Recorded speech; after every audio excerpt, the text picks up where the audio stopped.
અને પારકી માતાઓ ઘરમાં લાઈ પૂજવાનું ચાલુ કર્યું અને કુળદેવી તો બાપડી માતા અને કુળદેવી જે જનેતા છે, જેના આશીર્વાદથી તમારા વંશ વેલા વધ્યા છે, જેના આશીર્વાદથી તમારી આવનારી પેઢીઓનો વારસદાર વંશ વેલા વધશે, એ જ કુળદેવીને આજના માણસો 12 મહિને એકવાર હખેથી નિવેશ કરવા જાય ને તોય તે કકરાટ કરી મૂકે, હરખું નિવેશ ના કરે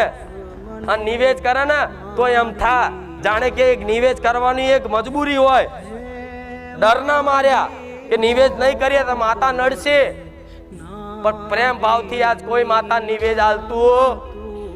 કોઈ નહીં આલતું, બધા નાટક જ કરે છે। શું 12 મહિને એક જ વાર નિવેશ આલો તો જ માતા જમે? 12 મહિને એક જ વાર આલો તો જ માતા જમે? અરે તમારો ભાવ છે તો દર રવિવાર આલો, દર રવિવાર તમારી કુળદેવી અમીના ઓળકાર ના ખાય મને મેલડીને કહેજો।